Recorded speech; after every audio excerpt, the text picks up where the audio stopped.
All right, just send me that link.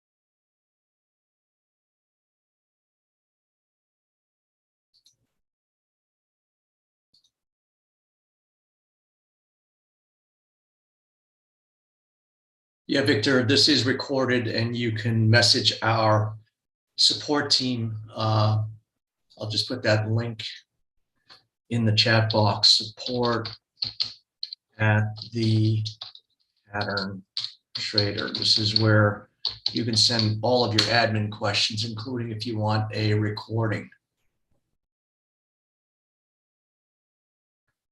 So Dwight, are you hearing me and seeing everything okay? Yep, loud and clear. And I've been having some problems with this feed also. Yeah, well, you're good. I'm hearing you loud and clear, and your screen's coming in okay. Okay. Hey Tim, how you doing? Shaquille. So welcome everybody. Jerome from Miami, Florida. I'm not too far from you, Jerome. I'm just north of you.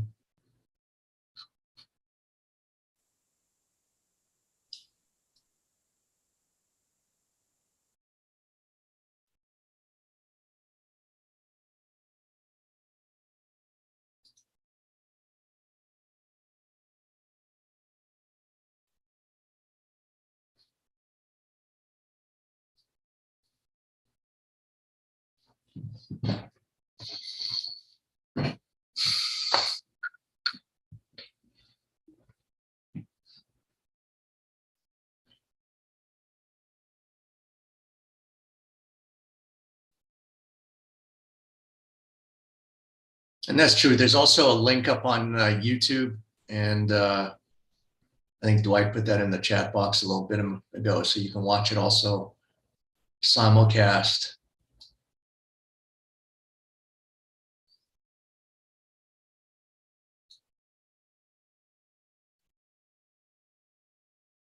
All right, so we have almost 160 participants, fantastic outpouring. I'll give this another 30 seconds and then we can get started.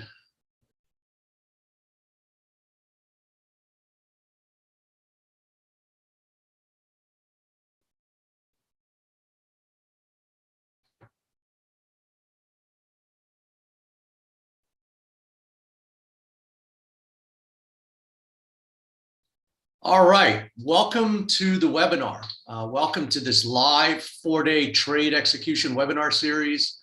So I'm very often asked, in the chat box or on YouTube, is whether this is live. So this is in real time.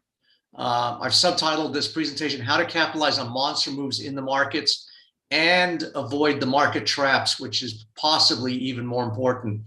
My name again is Mark Shawson, the Pattern Trader. I guess before I begin, I should say, over the weekend, I started getting an inflammation in my eye. I've had some significant tearing and blurring and whatever. So if it looks like, I've been doing a lot of blow or something like that, I don't do that. And I'm pretty disoriented. My eyes are tearing, I'm, blurry. And so I'll do the best I can. But anyhow, for those of you new on this telecast, I know there's a lot of repeat offenders here. A lot of people, are in our programs and been on many of my other webinars, and I always appreciate so much your support and you showing up for these telecasts. But there's many of you who are new. So for those that are new, I'll just give you a brief background on myself, my trading journey, just give you a little perspective. Because, while I am an educator, I'm very much a trader. I trade every day. Everything that I say, everything that I suggest to our members, there's an old saying: those that can do, and those who can't teach. I'd like to believe possibly I can do both, but I can certainly trade. Whether I can construe my message or educate, I'll leave that up to you to give me the final verdict on that. But I trade every day. I've been trading for decades, and that's really why I started the Pattern Trader, to really give back. I have made so many mistakes. I have, my dad always used to say that you've written books on the market. And then he'd say checkbooks, meaning that, I've made a ton, I've lost a ton. And it just took me a while to kind of figure it all out. And I thought that was the value I could bring, to the Pattern Trader. I see so much garbage out there, frankly, so many scams. Unfortunately, we get so many people who come to us after they've, fallen prey to so many things out there. And, those stories make my heart bleed. And it was really kind of the reason why I decided to start the Pattern Trader. So I met my current marketing partner, Peter, many years ago when, I was conceiving something else and he was in trading. This was like 2010. We found each other. He was in the UK. I was in Los Angeles. We began speaking. Very soon, he turned his trading business over to me because he realized he couldn't trade like me. And then he went into marketing. And then about 2-3 years later, Peter called me up and said, look, you have to, tell people what you do and whatnot. And I really didn't want to do that. I didn't know how that would work out. And I had some serious reservations. I didn't want the responsibility for thousands of people. And I also knew that, in order to trade, you need to be objective. And I didn't know how I would trade, also knowing I had the responsibility of many other people. But so for many years, I held out, and Peter would call me every couple months and say, look, man, are you ready to do it? And it took me about 3 years of him persuading me before I decided to start the Pattern Trader.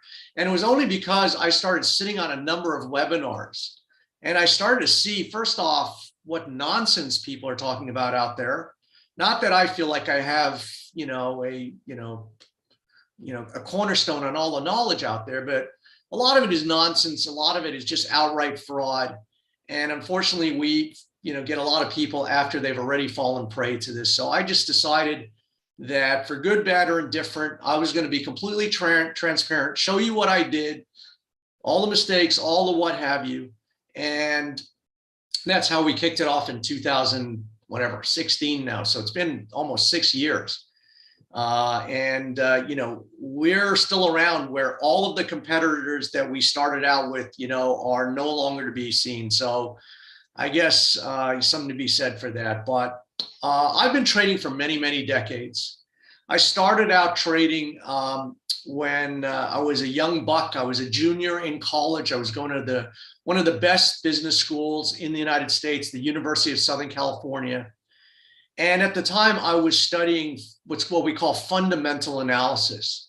So fundamental analysis is where you take an investment and you break it apart. You look at all of the fundamental metrics. So when it comes to stocks, you'd look at the price earnings ratio, you'd look at the sales inventory turnover, you'd look at management, and you would just do a Warren Buffett type approach to try and find value. Not that there's anything wrong with that, and Warren Buffett has obviously done very well. But I was a trader. I wanted to trade the commodities markets, the FX markets, and so the horizons were different, the objectives were different.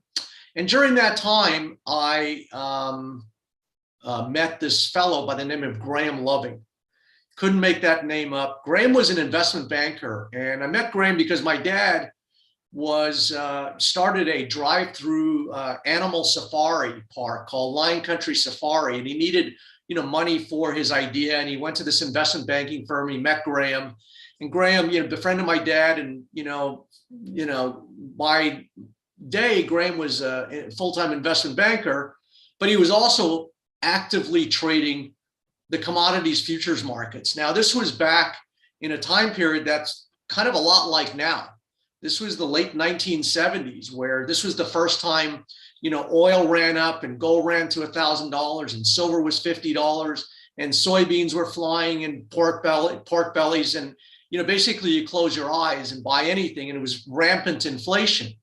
And a lot of people will say that the current, environment is a lot like that, with higher interest rates now. And although we have nowhere near the rate of interest rates where it was back then, but Graham was making a ton of money trading these exotic markets like orange juice and cocoa and soybeans and soybean meal and wheat and live hogs and the most exotic, crazy markets that, I couldn't understand how he could understand how to trade this. But it really, understanding had nothing, nothing to do with it. And that is kind of the irony of this, is that when I trade these markets, I don't have any understanding of what's going on in the underlying instrument. Today, I shorted Moderna. I have no clue what Moderna's balance sheets are, what its prospects are, if it's going to make a new vaccine, what's going on. I basically make investment decisions purely based on price action and price patterns, what we call technical analysis. So you have fundamental analysis, where you break apart an investment based on its very individual merits. And then you have technical considerations, where all you're looking at is price. Now, people have a very hard time separating that. How can you I put millions of dollars in the market based just on a squiggly price pattern. And, even when I talk about it, it seems crazy and ludicrous. But when you step back, the market is a discounting mechanism, meaning that the market anticipates things. And by anticipating, it puts on certain patterns and price action that shows you where the next direction is going to be. And that's really what I'm looking to do. I'm looking to join a trade, whether it's for 3 days, 3 weeks, 3 months, where it goes from one level to another. Now, some environments are much more friendly than others. Sometimes you just have to take what you can get. But I simply make decisions based on price action. And Dwight, I don't know if do you have that video lined up? I don't know if we want to play it. It's very, do you have that video? So we have a video teed up on my methodology, but maybe I'll just avoid that for now, and I'll show it tomorrow. So let me kind of give you an idea of what I'm talking about. And then what I'll do is I'm going to go into the live markets and show you exactly how I apply my 4-step methodology in dissecting how to make a buy or sell consideration. So first off, I want to show you what I do in the markets. Like I said, I'm an active trader, and these are extracts from my trading positions today. So this is not a demo account. I don't know how you could simulate a demo account. I assure you, this is one of many of my trading accounts, and it's, live as it's real as a heart attack. So I came in long Facebook. I bought Facebook on Friday at 224, and today Facebook went to 233. It was up about $9, and I had about 2,000 shares in that. So I made about 18 grand and plowed, about $500,000 in that trade. I'm also long Zoom, 2,000 shares, and it was also up, I don't know, $7 today. I'm long Coinbase, 2,500 shares, and it was, I don't know what it was up today. I'm long these call options in a small company called Marathon Digital. This is kind of also a bet on crypto. And I bought some call options. A call option is a bet on the upside. So, it's a very leveraged way of making a bet. If you think something's going to go up, you can buy a call. But the thing is, you can lose all of your money. So I actually spent a little bit more than that. I bought 200 call options, which gives me a call on 2,000 shares. You multiply this time up times 100, actually 20,000 shares. So I put $12,000 in, and it expires on Friday. So if this doesn't get to 30 or beyond, I'm going to lose all of this money. So it's a very leveraged bet. And then I'm also short Moderna, and it was down, I don't know, $4 or $5 today. So, I'm long certain shares, I'm short certain shares. And this is a very muddled environment right now. You know, you can turn on the TV and listen to as many analysts say that, you know, this is an environment where things are going higher. And then you can see another 50% of analysts saying the Fed's going to step in, the market's going to get pounded. And so if you're trying to sort things out by listening to analysts, or listening to the Fed, or reading the newspaper, or sticking around on forums, you're basically going to lose a lot of money. So what I try and do is be very objective and try and drown all of this noise out and just try and parse what's going on in the markets. So before I get to some of these things and show you why I made these decisions, I'm just going to show you a couple of previous trades just to show you, you know, my analysis, and then, you know, how some of these trades work out. So just a few weeks ago on March 14th, this was 3 weeks ago, you know, I started noticing this, you know, huge uptrend in the dollar yen. I started telling our members many months ago that dollar yen was breaking out of these significant patterns, and alerted our members and said, look, just step in and buy the dollar yen at the market. Typically I, you know, confirm it by putting a buy stop or a sell stop. But in this case, you know, I just thought that this thing, you know, was going to go higher. And this was when it was 117. And, you know, it went all the way to about 125, about 800 pips higher after I put in this buy signal. I said, dollar yen is broken out of a long-term symmetrical triangle. Recently, prices broke above a consolidation zone on the weekly, which implies this pair is poised to keep going higher. I would look to get a foothold in this pair with a view of staying with this trade. Also, I added to this trade in the euro yen some few weeks later, on about a week later on March 20th. I suggested putting a buy stop, which is simply a resting order that requires the market to confirm what you're looking at 132.17 on the euro versus the Japanese yen, based on a double bottom long-term price pattern, and basically ended up making a nice boatload of money on those trades over just a few weeks period of time. So I was able to capitalize very nicely on those trades. This was a setup in pound New Zealand where I said, you know, put a buy stop in at 192.77 based on inverted head and shoulders bull price pattern. Then I said, you know, add to your trade in the pound New Zealand. This was back in January, and also was able to make almost a pretty similar amount in the pound versus New Zealand dollar.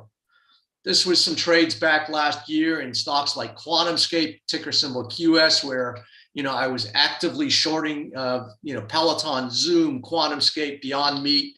And, you know, these are kind of the ensuing outcomes from some of these trades.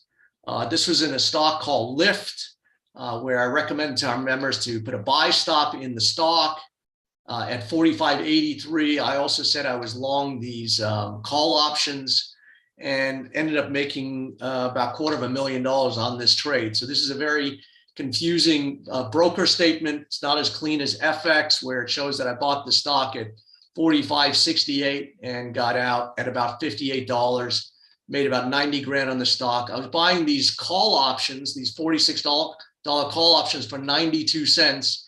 And I ended up selling them for $7. So about, you know, 800% in about a week on those call options. And I also bought the $47 for $1.10, and I got out at $6. So all told, made a pretty nice score. So what I look at is setups in the market, and then I either buy or short, you know, short the stock, or buy the call option, buy put options, or a combination. I saw a bear price pattern in the NASDAQ about a year ago. Load up on what I call put options. This is simply a bet on the downside.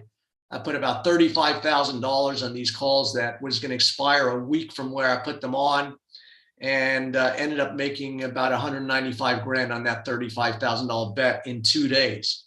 So, you know, this, you know, is what is possible. If you analyze the market, see the setups, this is what, you know, I do on an ongoing basis. This is Beyond Meat. I think this was my most successful trade last year, which was ironic because I was very bearish Beyond Meat, but in this particular time frame, I suspected there was a trap. a bull trap, meaning that it went to a certain area, then started to go back higher. And, I bought both the stock and the options. Now, I think Coinbase could be doing something like this, where there's maybe a trap going on in Coinbase. That's why I bought Coinbase today, and I'll go into that. So this was call options and Beyond Meat that I actually bought around $1.35, and you can see it was up 249% on that particular day after I bought them. And they ended up going to $23. I bought these things for $1.33. I bought the 125s for, I don't know, $1.55 or something, and they went to $23. Here you can see they were at $19. And I ended up making over 7 figures on this trade in a combination of the stock and the options. You can see here are some of the call options right there. And then these call options too in a separate account. So I made a boatload and that was in 3 days in one explosion. So just kind of showing you the possibilities. Does this happen every day? No. Does it need to happen every day? No. All you need is, 1 or 2 of these trades a year and you're good. And so I just look for quality setups. It's not the quantity of the trades, it's the quality. And you don't get them every day. So sometimes, like a surfer waiting out in the in the ocean at 6 in the morning, you see these guys when the water's all flat, and you go, what are they doing there? They're just waiting. They're just waiting for that build, that momentum where they can take that one wave all the way to the beach. And so that's what trading is. It's just waiting for the opportunity to build and then understanding what you're looking at and seizing upon it. So, I made reference to Coinbase. So so sometimes I look at a chart and I look at what is happening as well as what isn't happening. Now, the markets are kind of squirrely right now, and there's a lot of nuance and a lot of things I could go into. But at the end of the day, I just try and observe the patterns and the trends. And so this is the stock Coinbase. It's a broker or an exchange that facilitates crypto trading. And so it is somewhat a proxy on cryptos, although, it's not a one-to-one, thing. If Bitcoin goes up, doesn't mean Coinbase. This is revenue dependent on trading and transactions. And so at the end of the day, I don't really care what this instrument is. It could be corn, it could be natural gas, it could be gold, it could be, anything. And so what I try and do is try and seize on certain pockets where I can get in and understand risk versus reward. Now, this is perhaps not as clear. And maybe in order to put this in perspective, I made reference to this trade in Beyond Meat that I did last year. And I'm just going to go back there because I just want to put in perspective what I'm looking at in Coinbase and what may be occurring. So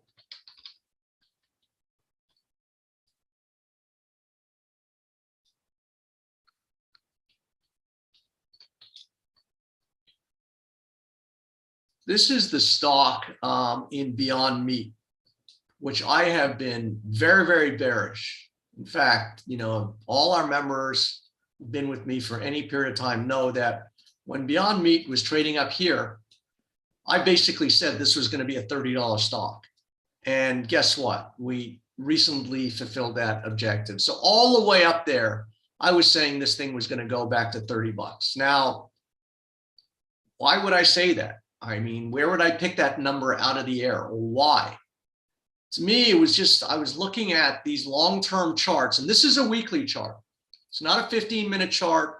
It's not a 5-minute chart. And I think a lot of people make a mistake by looking at very short duration charts. And so they really don't know the cards they're holding, right? So by understanding a longer term perspective, you can widen out and take a global view. And by taking a global view, when it was here was that, I saw a very bearish price pattern right there. So, I look at a combination of patterns and price action to determine where something's going to go. and patterns precede price action. Meaning if there's a bullish price pattern, if we see some pattern that is set up that is, inherently a bull price pattern, then prices thereafter are going to, by and large, go higher. Conversely, if we have a bear price pattern, then prices are going to go lower. And what I mean by bear price pattern, this just looks like the left side of a man or woman's left shoulder. The peak is the head, and there you have the right shoulder. So it looks just like a man or woman's head and shoulders. So when you see this in the market, by and large, this is a bearish price pattern. And what it means is that prices leading up to this, once we see this, this is a reversal price pattern, a bearish, meaning that things are going to reverse and go the other way. And that's basically what you saw when you cut through this neckline, which is simply a line drawn through the pattern where it connects the whole pattern. Once prices bust this area, then it went much lower, went from 150 down to 30 after that head and shoulders pattern was formed. But then prices put themselves back together again, rallied, and we had several other price patterns. And then you kind of had a double top right in this time frame. Double top's exactly what it sounds like. Goes to one peak, breaks, retest that peak, and now you have what looks like an M top or a double top. Now, the tops don't have to be in the same area. They can be a little higher, a little lower, asymmetric. Sometimes you'll find a perfect, but this is an M top. And when we see these M tops, by and large, it's like a head and shoulders. It's a reversal price pattern. We know that once this is consummated or connects through here, prices are going to go lower. And that was the assumption that I made when we cracked the neckline right here. Let me draw it a little bit better and a little bit more explicitly. So once I saw this double top right here, and once I saw it going through this neckline right there. So right when it went through this neckline here, I kind of said, okay, this is the firing gun. This is going to be the move that eventually did occur. But, the markets are a function of both price and time. You see this time sequence along the bottom. So markets, go to their anointed place, but sometimes they don't go in a specified period of time. They need more and more time, to build before they eventually get going. So this is what I look at every day. And sometimes I struggle to explain this nuance. And some of you who are new and you've never heard of price action, I don't want to go too far into the weeds. But when the market throws me certain patterns in price action, then I have certain expectations or anticipation thereafter. So once it broke that neckline, I kind of thought, okay, this thing's ready to, giddy up and get going. But what happened was market stalled out and then started to go back above this neckline. So I've been trading long enough now to realize that, if the market, doesn't do one thing, it's going to do another. And this is where you can't get stuck in the mud. You can't get, your ego all tied up. You've got to just see what's happening and either react to it or get the hell out of the way. And instead of getting the hell out of the way, this is where I made the most profitable trade of all of last year, just in this move. I made 7 figures in that move, betting against where I actually thought this thing was going to go. So you have to have some fluidity. You can't get your ego tied up in knots in these things. You have to see what's happening. And I'll show you on the daily. And I just want to kind of give you some perspective when I go back to Coinbase. Coinbase is in somewhat of this thing where it's shown you that it's made this very bearish thing. And in fact, in addition to this double top here, you also had this head and shoulders, right? So very, very bearish price pattern in Beyond Meat, which eventually led it to capitulate from $160 all the way to $30. But there was a period of time where you had what we call a short covering rally or dead cat bounce or whatever, where market just pivots from 90 bucks to 160 in, 180 miles flat before it goes the other way. And I think that maybe Coinbase is setting up to do the same thing. So let me just kind of pivot back to this daily and show you a little bit up front. And so this was the area where you saw in the weekly chart, you had this neckline coming through, this line that comes through this weekly time frame. And this is where it broke on the weekly. And I thought, okay, once it broke that, now we're off to the races. And that was kind of generally my expectations. And once it did, go through the neckline, it basically, crashed for a little bit and then kind of did a pivot. You see very innocuously buried in here is a little double bottom where all through this, you had two prices, meet the same price. And all through this thing, prices just couldn't go down. It was like pushing on a string. Market every day, try to push it lower, couldn't go lower. Eventually you started going back up. And then I said, this is, something's not right. And so actually the neckline was a little lower. It was right here. You can't see it on the weekly, but it was upon noticing that this wasn't going down, started going back up. And then we had what we call a little inside day bar. You can see that bar, the range from high to low sits within the previous day's range. Now, again, I don't know how to put all of this together, for your understanding, but to me, what an inside day bar represents is that it's a coil. It's a storing of energy. It's building that energy, right? And the metaphor I always use is picture putting your hand on top of a beach ball and pushing it further and further down, under the water. And then you let your hand off. What's going to happen? The energy is just going to uncork. And so to my mind, when I look at these inside bars, the energy is just going to uncork in the direction of the pattern or the trend. So you can't just look at these things in a vacuum. You have to say, well, here's the rounding bottom and the energy looks like it's going to uncoil that way. So I surmise that because this thing didn't go down, it had to do the other thing. And so again, probably getting buried too much in the weeds here, but I basically the next day after this inside bar determined that I was going to buy this right there on a break of the new high above that inside and put my stop loss there. So to me, it's all about, sometimes, these trades don't work out, but it's a question of, risk versus reward. And so right here, this was my risk. From here to here was my risk. So that was my risk and that was my reward. And so if you can justify a small amount of risk for a much bigger acceptable return, then whether you win or lose it, it doesn't matter on an individual trade. If you bag one of these trades, it makes up for 20, losing trades.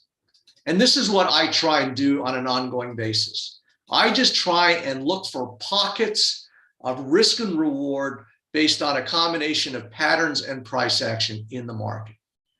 So again, what you had was a trap. The market, sprung this thing where everybody chased these new lows. Then it went back above this thing and all these people were trapped. And then it went quickly right up their ass. And now I'm thinking maybe in Coinbase, you're setting up for the same conditions. And the only way we'll know is if the market tells us, right? But you can just start setting up a premise where you can start seeing a possibility. And this is much, like being an artist. You have to kind of understand where things come from to where they might go. And by understanding kind of price action, so this is Coinbase. Now, when I open up a chart, I always want to say, well, what is the, the phase or the condition of this market? Well, it's clearly in a downtrend. But, trends don't go directionally in one way forever. Trends end, and when they end, they put on a pattern.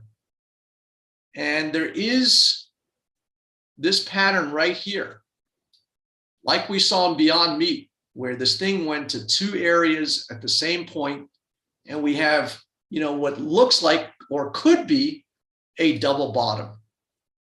Now, typically, a double bottom will be confirmed by going above the neckline, which is around slightly higher than here. So if we were certainly to pivot above this, this would confirm it. Right now, it's just a suspicion, and it could easily go the other way. But what I'm looking at is just like Beyond Meat, where you have this clear bear price pattern. So again, this looks like a man or woman's left shoulder. The peak is the head, and that's the right shoulder. And that tells you that that's inherently a very bearish price pattern, and that prices should basically go lower. Now, I think they eventually will go lower, but before they do, they could do one of these before it does one of those. So I think you could have a potential bear trap where, again, prices get under a certain level, and then they stop going in the direction as indicated. So it breaks here, it should have gone. And if it was a bear market, it should have gone higher. Shouldn't keep stalling out and keep coming back up here. So I look at things by virtue of what is happening as well as what isn't happening. And so, I can see this thing. And so I look at a combination of patterns. So in a way, you have what we call a double bottom, where you have two bottoms in the same area. But then you also have certain price action where you make a new low and you close on the high. Make a new low, close on the high. I call these key reversals. So it's a combination of looking at a pattern and then looking at how prices close within a pattern. And, I suppose maybe tomorrow I'll play you the video that explains the patterns and the price action. So basically, when I look at a chart, I open up a chart, there's usually four phases that I look at. One is, what is the phase, the environment, the direction? And sometimes it's not, all the way down here, you could have shorted this market because it would, it crashed from 420 bucks to 140. So the phase or the condition up till recently has been going down. Secondly, I look at, is there a historical precedent, otherwise known as a chart pattern, that is then going to guide me. So typically when we see these patterns, so if this is a bottom, then it stands to reason, if a bottom has been put in, that the market will, on balance, go higher for some period of time after this bottom has been formed. Now, sometimes we get these fake bottoms, and we don't know if this is this the top or is this the bottom, and it creates some confusion. And then when I'm looking to confirm the pattern, I look at what I call my insurance day bars. Now, this is something that insurance day, or if you're looking at a weekly chart, this is a weekly, it could be an insurance week, it depends on the price. And I've defined, and this is my own phraseology, if you see somebody else use it on the internet, they stole it from me. And the reason why I call this an insurance bar, whether it's on a weekly, a monthly, or a daily, is because when I see these bars, they tell me how to join a trade and where my risk is on a particular trade. And so I have two definitions for this, and this is why I probably should have played the video. One is called a key reversal, and the other is an inside bar, when the range is literally one inside the other. So this is an indication of a key reversal. When this thing went public, the day and the week it went public, it opened at the high and it closed at the low of the bar, or closer to the low. And sometimes these bars, they actually point in the direction they want to go. And so I use a combination of this price action and price patterns.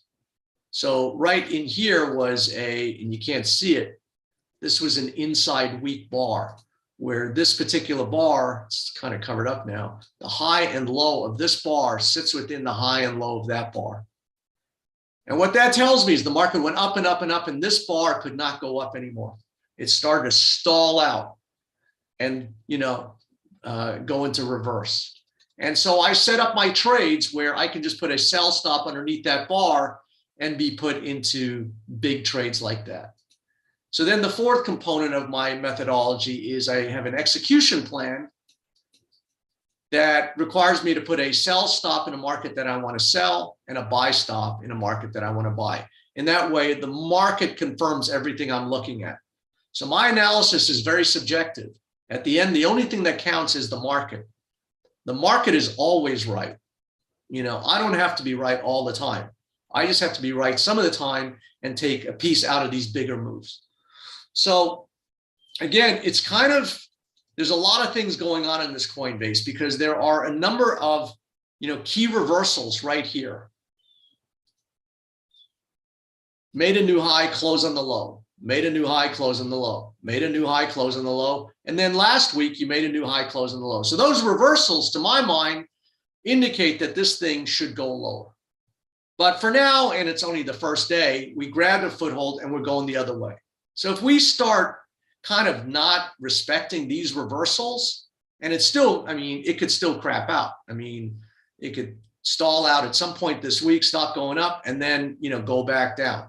This is still very much a downtrend. So maybe not the best example. I'm just kind of looking at something for what is happening as well as what isn't. So right now, this thing has stopped going down. Every time it kind of goes down, it kind of grabs a foothold. And, if we keep hanging around this $200 area, it could set up what we saw in Beyond Meat. Now, that's a big maybe. So perhaps wasn't the greatest example to start out with. This is a little bit clearer. So when I open up a chart, again, it could be oil, it could be euro yen, it doesn't really matter. I use the same analysis on anything. It's all about price and price action. So when I open up a chart, I go through dozens and dozens and thousands of charts, and that chart should speak to me. Otherwise, I just move on.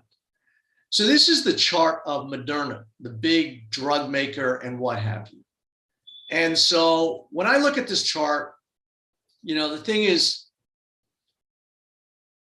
just like anything else, if it's too complicated, then, it's paralysis, analysis by paralysis.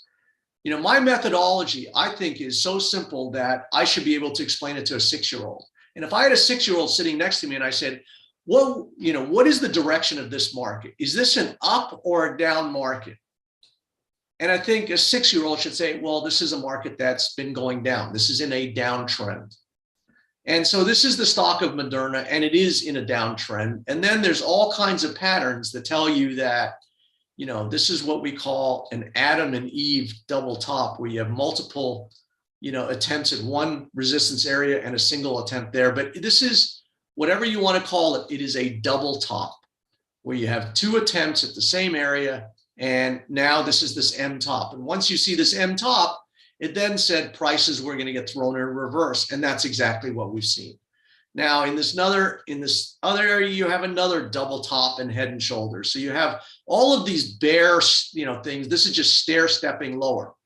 And then, you break out, and now you've kind of, rallied back to this breakout area. And now I think you're going to go back down commensurate with.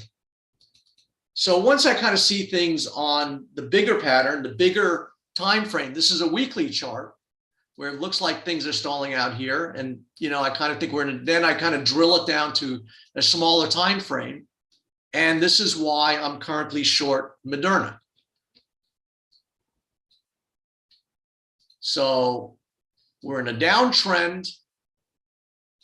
Basically, it's been in this kind of backward, it's just been trundling along the bottom. So this is in a long-term downtrend.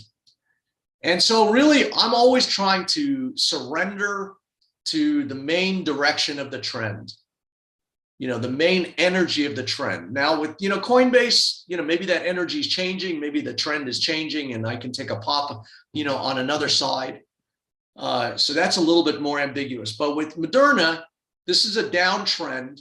And then within this downtrend, more recently, I see an area where you have this interim double top where there's two, pokes up there and it looks like there's resistance. And, we don't really know, but what gives me further insight that this is probably what we're looking at is this key reversal. And again, what I deem a key reversal, or, my terminology is that this is a bar where prices close much closer to the low than the high. So this is a daily bar, which encompasses the high, the low, and the slash is the close. And so what I say to myself is that, during the day, this thing went higher. And by the end of the day, the sellers were in control. And so you can't just trade these reversals in a vacuum, but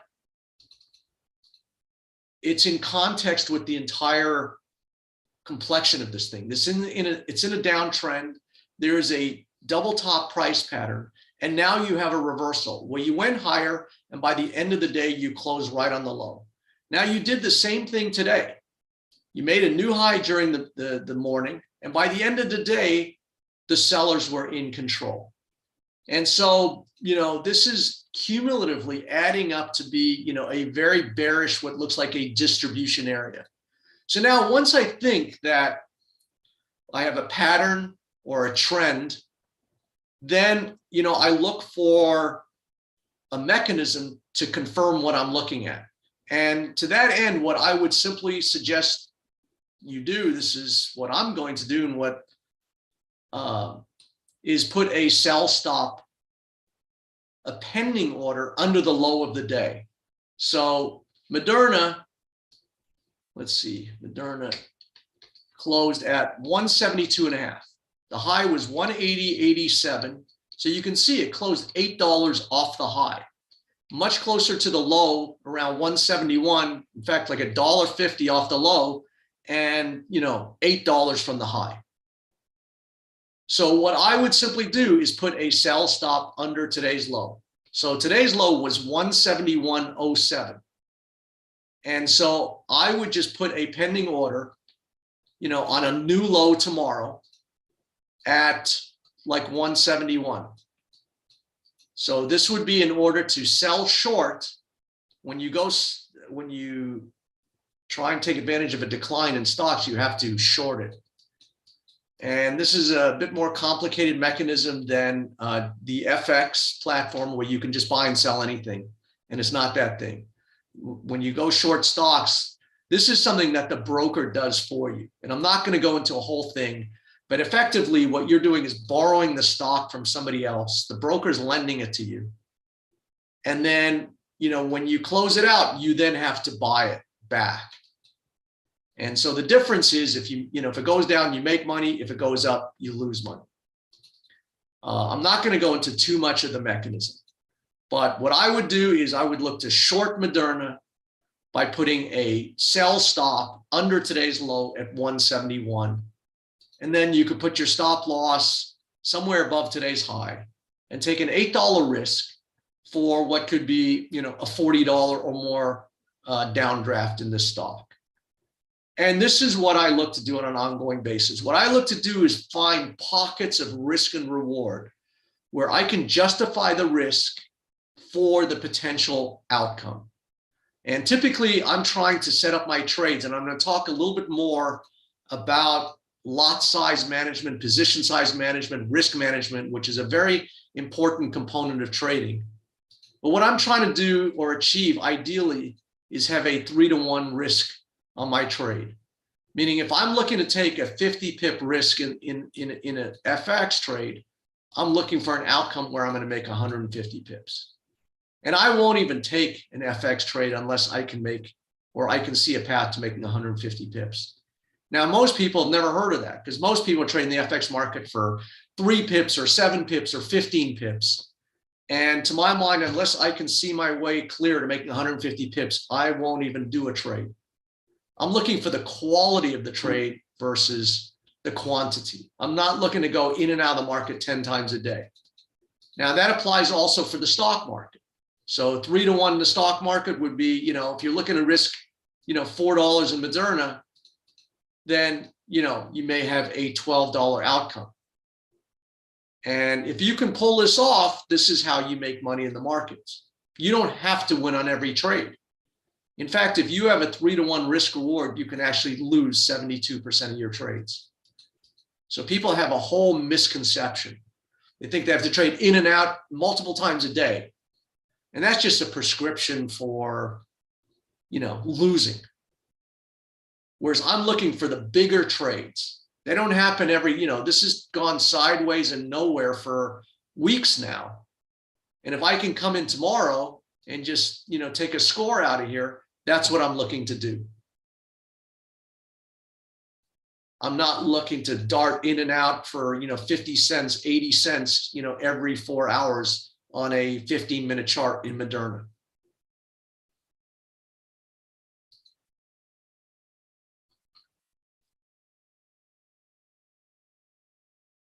So Raphael says, how will it trade? So as the market's gotten more volatile, the options have gotten very expensive.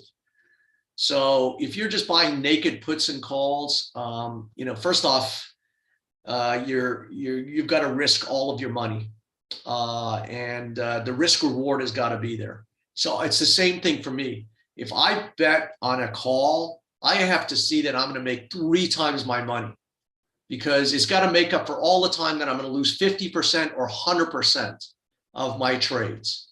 So I showed you a trade where I bet 35 grand, I made 195,000.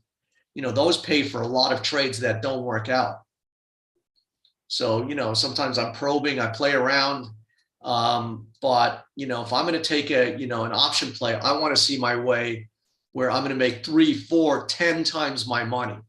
And that one trade that makes me 10 times my money, has to pay for a lot of bad trades. So you got to be careful about. So again, really what I'm trying to do is show you a method of analysis that you can apply on any price chart. So when I was looking at dollar yen, I apply the same kind of thinking, the same kind of analysis. I look at market behavior. So this is the dollar yen on a long-term chart. And for many years, I made a ton of money shorting dollar yen within the cadence of, what was then a kind of descending pattern. So, between this juncture here, dollar yen, had this history of making lower highs. So once I understood that history, every rally I just shorted into and just made a boatload of money. And frankly, I kind of thought that dollar yen was going to break out that way and go that way, lower. And again, this is where the market is always right. And what I do is I test my assumptions against the market, meaning I put a structure around the market, and then I see which way the market wants to go, because that's the only important thing, is what the market wants to do, not what I think it's going to do or what I want it to do, what the market's going to do. So so this is what I do. I basically put parameters or boundaries or structures around prices. And so you have this kind of symmetrical triangle, and you can see that we had this behavior for many, many years where this thing was making lower lows until right there. Can you see it start changing the behavior? So every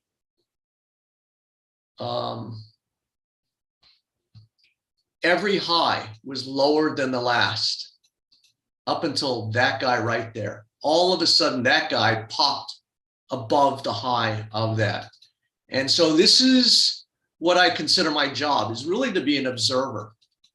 You see where prices are kind of, going in a certain cadence, and then observing when prices start breaking a cadence. So you can see you had this well-defined downtrend line, and then all of a sudden, bang, you started to burst through it.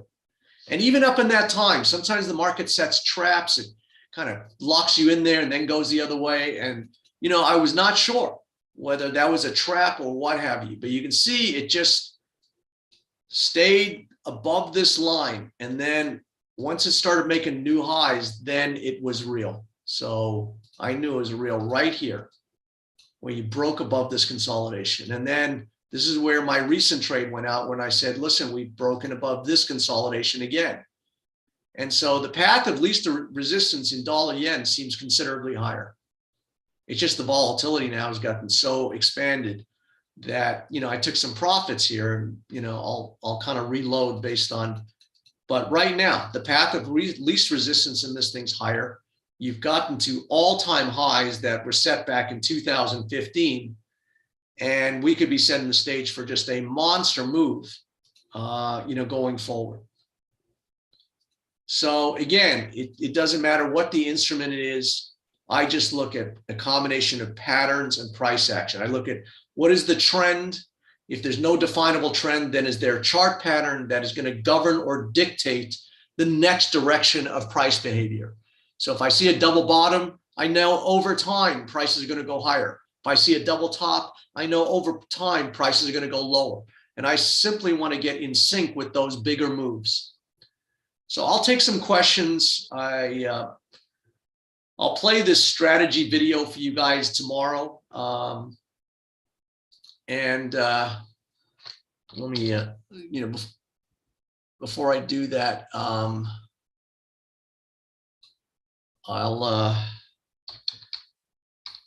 just give you a handout of this strategy.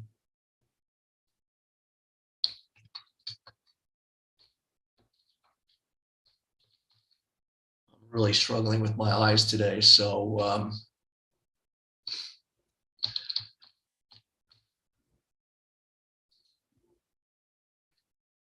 I'm going to put this PDF in the chat box, and you guys can watch it or look at it overnight just to put in perspective some of the things I talked about. I talk about patterns and price action, and all of this, has the added basis of being scientifically tested over thousands of trades. Simon says, thanks, Mark. How many different positions do you hold at a time? Typically, you always think about the 3-to-1 ratio. So, look, I'm a human being. I'm not a bot. I typically like to just focus on one or two and just load up on certain ideas. If I can see a risk reward that is very favorable, I'll just gang up on that idea. I know that's not diversification, but I can't compute 10 positions at one time. Erlen says, will you move the stock to break even after the stock moves in your direction? So, Erlen, respectfully, it's not that I want to evade your question, but always the discussion of stop loss and take profit is a very difficult one, only because every trade is different. Every trade's objective is different. So if I'm seeing something that's setting up for a massive move, then I will put a pretty wide stop loss, and I won't really move that stop loss. If I'm expecting a mega move, I don't want to move a stop loss to something where, the market comes back, knocks me out, and then goes. So, but, in a smaller trade where I'm looking for a smaller move, where the market is much more whippy, like it is now, I may, move my stops in different ways. So it always depends on the look the market is. And then I'm always looking, is the market confirming what I'm looking at, or is it not? And again, I always defer to the market. It doesn't matter what I think. It's a matter of the way the market is judging what I think. So when I saw that neckline being broken and beyond meat, I was all ginned up and ready to go and thought that this was the time the market's going to go back to $30. But it had one more move left in it, one more counter thing, one more trap, one more way to kind of, I always say the market is like a magician, right? It's always trying to take your distraction, distract you. So a magician doesn't just rush on stage and pull a rabbit out of the hat, right? He's always doing some distraction with his right hand, so you don't see his left hand doing something else. And the market is much the same way, where, you know, when you just think that it's primed to go and it's going to do its thing, it, you know, has one more head fake in it left. And, you know, I try and, you know, understand what those head fakes are, as well as the opportunity. So it's very hard to just explain or just say one thing in a vacuum. Yeah, I moved my stop loss. I do move my stop loss, but I don't just move it in a lockstep thing that, you know, if I've got a 50 pip stop on an FX pair, and then I'm making 50 pips, I don't just move my stop to break even, because it's very easy, you know, with the volatility, this thing's going to come back and whack me. I may just leave my stop behind on something that I'm expecting a big move. Like in these you know, this dollar yen pair, I expected a massive move here. So once I got on board at the 117, I think I got on board right here, 117.27 on the weekly. I didn't just move, and I could have moved my stop because this thing went straight up. But so every trade is different. So now that I'm looking at this dollar yen, you know, again, this is, you know, going higher. It has a series of what I call inside day bars, where each one of these bars is, and I'm losing my sight here, I literally can't see. All of these bars are kind of inside the cadence of, so you're kind of building this huge energy coil. And usually the energy releases in the direction of the trend. So this isn't a big bad uptrend. And so today you have an inside day bar where literally the range from high to low of today sits within the range of yesterday. And so I would simply put a buy stop here tonight. I'd put a buy stop above whatever today's high was. Today's high was, looks like around 122. No, that's today's session. Today's high was, sorry, it's around 122.99, call 123. And then the day before was 123.08. So if you really want to be safe, you could put a buy stop at 123.09, which would be basically above the last 2 days' highs. I would sneak a buy stop there, put a sell stop there. So you're going to risk 100 pips. And tomorrow we're going to talk about a position size calculator. So people would say, I could never risk 100 pips on a trade. Well, if you put your normal lot size, you can't. But if you adjust your lot size, have a smaller lot size, then, you know, I'm looking for bigger moves on, you know, smaller things and looking to stay in a position rather than trying to get every 7 pips and being hooked out by my broker. So I would put a buy stop there. I'd put a sell stop there. That'd be my risk. And, you know, I would look for something maybe around new highs. You know, this is also in a kind of an ascending, broadening pattern here. And sometimes when we hit the bottom end, we go higher. This is what gold did. So this is the kind of structure that I'm looking at. So I kind of put my boundaries and my parameters, but, you know, so once I understand this pattern, then we have an inside bar. So to me, that represents a storing of energy, a coiling of energy, that beach ball. And if it comes out of here, you could come out with some energy. And if you're wrong, you've got a stop loss behind you. And, you know, you could risk 0.5% on that trade.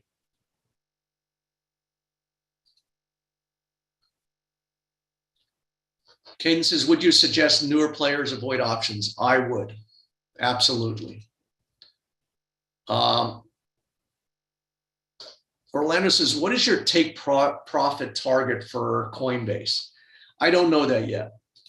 I honestly don't. If this thing works, it could be like Beyond Meat and come out of here like a bat out of hell.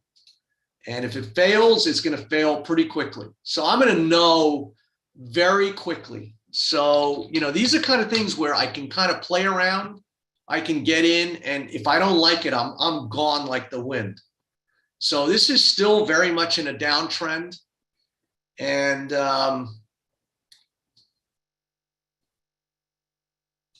you know, again, if this is going to, you know, So on one hand, we have these bear patterns here. You kind of have this double top, and now you have another thing. But, it stopped going down. It just, it's not going down. Now, it could still, do that. It's still in this downtrend. But what I also see is that we were in this steep downtrend. And I mean, these trend lines are somewhat arbitrary. And it started to break out. And then there was another trend line that came in right here. And so just like dollar yen, we're starting to live above this breakout. Now, breakout could be fake out and we could, go back. But right now, I don't know. I just get a feeling. And again, you don't have to give yourself, if it goes through, tomorrow's lows, I'm going to be gone. So I'm giving it this much room to see if it'll do that. And if it doesn't do that, I'm going to be gone. I'll sacrifice a couple of bucks. This will, was clearly a play where I'm just kind of playing around. But, I see what could be, bottoming price action, where you have these bottoms and then you also have this price action. Made a new low, close at the high. Made a new low, close at the high. Made a new low. So sometimes these guys point in the direction they want to go. And then the market takes a lot longer before it goes to that destination. But the market actually points in the direction it wants to go. So this is, again, this could be a rectangle bottom or just a consolidation in a bear market. And, the only way we're going to know is when the market tells us. But to my mind, when something ends, it ends with a pattern. When it begins with a pattern. So, I see this double bottom, kind of this bottom here. It's kind of what we call an Eve and Adam bottom, where you have a single poke here and multiple pokes there. So you kind of bottomed in that little thing, and you're kind of above this neckline now. But you also have some top. So it's in this very nebulous thing where the only way we're going to know is when the market tells us. So again, you can play around with certain risk reward parameters, put a buy stop above today's high. And guess what? If it opens and goes lower tomorrow, that's why I like the market to confirm it. So, if it opens tomorrow and then goes down and for, 2 hours, it's vacillating and you're watching a 5-minute chart to see some kind of moving average thing to make your thing, I just put my buy stop there and walk away. And if the market triggers it, it could do that. And if it doesn't, then it's going to do that. And so to me, trading should be effortless. You should just put a set and forget. Put a buy stop there. Put your stop loss there. This is your risk. And who knows, you may just get a Christmas present.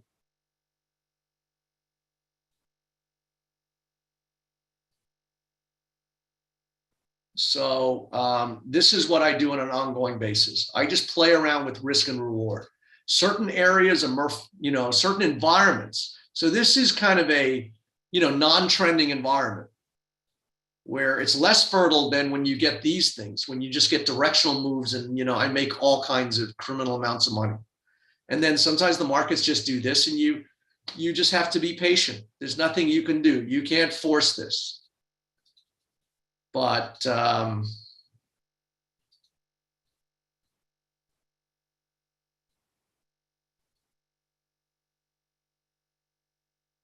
see, Kulu says, do you see an inverse head and shoulders on dollar yen?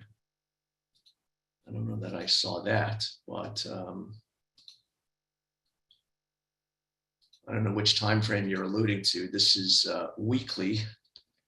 So I wouldn't call this an inverse head and shoulders. I don't know where you see that from. So this broke a trend line and it's just been, so, the problem I had, and that's why I told, I kind of stepped out, is that, and this again is just an instinct, is that you can see that the volatility has been expanding 4 weeks in a row, where you see the weekly ranges are much more extensive, from high to low in the last 4 weeks than they were here or here or here. very small ranges where the ranges are starting to expand. So it just suggests that things are getting very frothy. And so what I'd like to just do is, if this is going to go up, just put, nice consolidation here, take some time. And then, when it's ready to get through this stuff, I'll buy it again. So, I took a nice piece, between here and there. And now I'm just going to, wait to reload. But no, I don't see an inverted head and shoulder on the monthly. So again, I encourage you guys to look at the bigger time frames because, otherwise you don't know the cards you're holding. And looking at things on a 15-minute chart is just gambling. You really can't tell where. So I really can't see how you look at this as a head and shoulders. I don't know, all the way down here maybe was. So anyhow, we started all the way down here with a double bottom or, kind of a rectangle bottom, if you will. And then it's just been, this is a monthly chart and it's really the same as a weekly. We broke out on a monthly basis, of this long-term. So you had this pattern of lower highs for years. And then this guy popped up and started changing the cadence. And so now you can see we start living above here, just like maybe Coinbase is. And this took 6 months. So this is 6 months of sideways behavior before it popped. So even if you see something, the market makes you second guess yourself. That is the beauty and the cruelty of trading. That even when I see something, and I kind of had a feeling here, it took 6 months for this thing to get going. But when it does, then, it gets going huge. And this thing, looks like it wants to go seriously north. But I don't see a head and shoulders. I don't know what your time frame looking at is. And like I said, sometimes I just look at price action. So you can see right here, made a new low, closed at the higher end, made a new low. And so certain price action, these guys start pointing in the direction that the market wants to take. Now, it can take months and months for it to do that, but these guys started to put your attention in that direction. So I look all the way back 3 months, 3 years. Sometimes I can see a bar or a signal that will tip me, where this thing wants to go.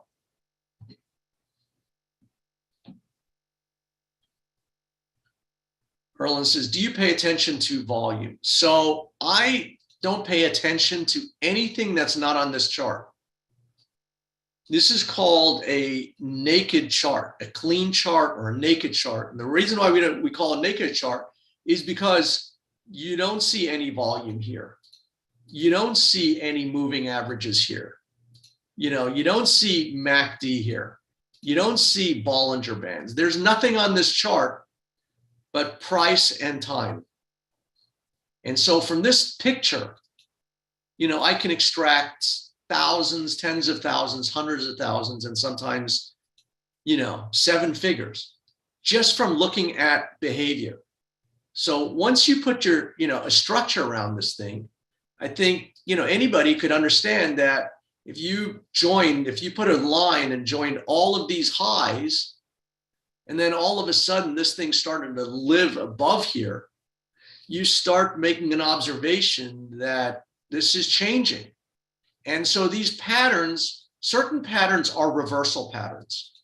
So when we see a double top, that is a reversal pattern, meaning that it's a reverse from where it came from. So if it went higher, it's going to go lower. If you see a head and shoulders, that is a reversal pattern, and that is a bearish price pattern. But then there are other patterns that are what we call continuation patterns. They're neutral or they're continuation. So effectively, this has been in a stealth uptrend.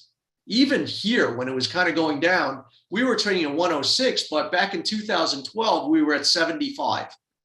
So this has actually been in a bull trend. This started off with kind of a double top, inverted head and shoulders, rectangle bottom, whatever you want to call it. This started off, and once it broke this neckline, that was it. The gun was started, and this thing was now in a bull market that took a 5-year rest. And now this was a long-term continuation pattern. So it went higher, took a breather, and now is going back in the direction of this massive trend that started all the way back in 2010. So, this is the value of understanding these longer term patterns. When you're just kind of looking at a 5-minute chart here and trying to extract, 12 pips out of this, that's just gambling. You'll never win doing that. It's not my opinion. If you look at the statistics, it's estimated that, 90% of FX, accounts, are wiped out in the first 3 months. I think it's actually a lot higher. So I'm going to start wrapping it up. I'll take a few questions. I just wanted to introduce you today to a way of looking at the markets. Again, it doesn't matter if it's dollar yen, doesn't matter if it's Moderna, it doesn't matter if it's Beyond Meat. It's, I just look at price trajectory. I look at price patterns. I look at price action to try and get in sync with the next move, whether the next move is 3 days or in this case, could be 3 years. So somebody asked me to look at Okta. So, Okta is an interesting chart. This is where you can be right and wrong. So I lost a lot of money on Okta last year, and I ended up being right about exactly what I was looking at. So this is where, trading can be challenging, to say the least. So again, I look at, everything in terms of price action, price patterns. So things are either in a trend, in which case the trend's going in one direction and you just need to hop on board the trend. And I just look for key reversals and, ways of getting into that trend.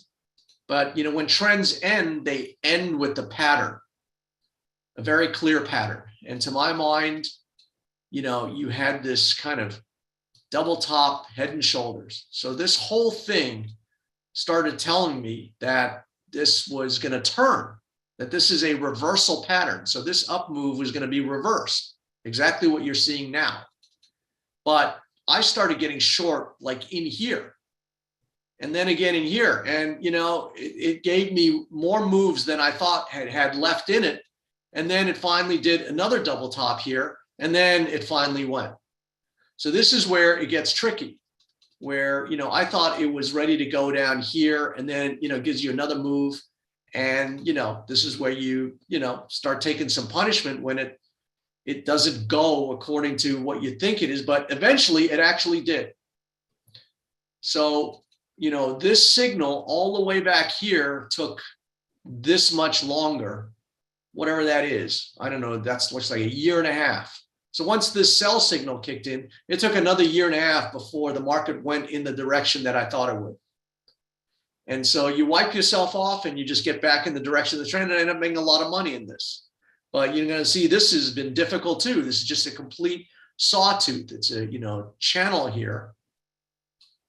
And it's just a sawtooth, but it looks like it's going to, it could break out of here and break back up into, out of here. So this thing had a neckline, and sometimes things break out and then they retest the neckline and then they go back down. So, patterns and price action do all kinds of things. And all I try and do is simplify it and find things where I can understand risk and reward. So this is going down, but it's also, kind of coiled and could go the other way. So, I try and find things that are simple. And, there's thousands of stocks trading all the time. And I try and just find things that, I can. So I bought some call options, and I'm going to end it here. Otherwise I could go on forever. So this is MARA. And this is a, kind of a crazy thing. It's a $28. It's a proxy also on Bitcoin. And, this was going down until it stopped going down. And then you had all of these price reversals. And now, I don't know. It's a shot. I'm going to know by tomorrow if I'm right or wrong. So this is still basically a bear chart. And when I look at it, I don't really like it. I bought these calls and I may just have to lose some money. So, I see this double top head and shoulders here, which is a very bearish price action. And it's a reversal pattern. So we know that once we see this head and shoulders, that prices are going to go lower. And that's exactly what happened. Basically, you could have doubled your money, shorted at 50 and it went to 20. But now, I don't know, there seems like there's some support and it stopped going down today. You have kind of these two little mini reversals in here. They look benign. We kind of close on the high. And to my mind, if you come out of here, you could get a little energy. So this again is something where, you could justify, is this the greatest trade in the world? No. But if I buy it here and put a stop loss there and, my risk is this, who knows? I might get that. So sometimes I'll just play around in certain areas. Moderna is something that I feel is something that is going with the trend, where I'm in sync. Where the problem with a lot of these markets now is that I think they're inherently bear markets, but they could still have one more beyond meat. They could have one more, huge rally to come. All of these markets have come off so much that, something like Zoom I bought because it's gone down so much that to me, this thing it would be nothing for this thing to go to 145 or 160. So, this has gone straight down. And yes, we have the Fed and, all of this noise of higher interest rates, but this market already priced this in. The markets are discounting. So from November to March, a lot of these things fell 30, 50, 70%. I mean, this fell from $250 to $90. So for this to have some kind of rally back to, here would be nothing. And it would still be a rally within a bear market. So, I still think there's some gas left in the tank on, a lot of these different, stocks that have been overcooked to the downside. So it's a very complex market. There's many themes and sub-themes. And really what I say is that, there are some environments where you could just close your eyes and you could have shorted anything. And there's some environments, from 2019 to 2021, you could have bought anything. Now you really have to understand what you're buying and what you're selling. And it all comes down to understanding risk and reward. But the market tells you, the market will give you little patterns and little, indications of how to get. On my last webinar, whenever my last live webinar was, I told, people on that webinar that I was buying PayPal right there. I bought it in the night market right there at $100.50. And it ended up like watching this thing go to 115. So in my mind, I had a $3 risk and I ended up making like $12, 3-to-1. But again, it came down to kind of observing there was a pattern. And then you had this inside bar right here where literally this range was inside that. So I just said that this is an energy coil. This is a storing, and it was more likely, that we've come down all this thing, that, we're overcooked to the downside. We have this, bottom here. And I didn't just buy it because I thought it's gone down too much. I saw a pattern and then I saw this inside bar. And so in my mind, I was going to risk that much in exchange for that much. And that's all I try and do, is find risk reward offsets in my trades. And now it looks like, you've got this double bottom. You look like you've got this kind of rounding handle here. This whole thing looks like a, cup and handle, type of trade. And this thing's going to go higher, possibly fill that gap. So, everybody's talking about how the Fed's going to campaign. They're behind on inflation. They are. And eventually, maybe it's going to, kick in. But this is, the market is a counterintuitive thing. If you try and think about what's going on in the market and trade, you'll never make any money. You just got to look at price action and set up, risk and reward and say to yourself, if I buy here, can I justify taking that amount of risk for that amount of upside?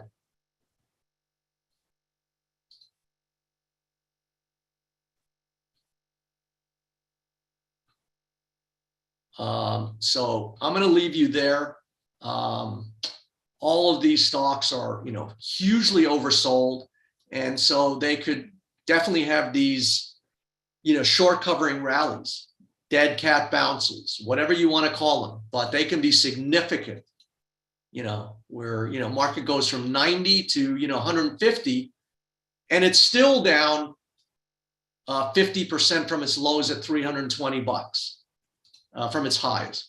So at a high, PayPal was $320. So if it goes to, 150 here, it'll still be 50% off of its all-time high, but it'll be, like 100% off its, off its low.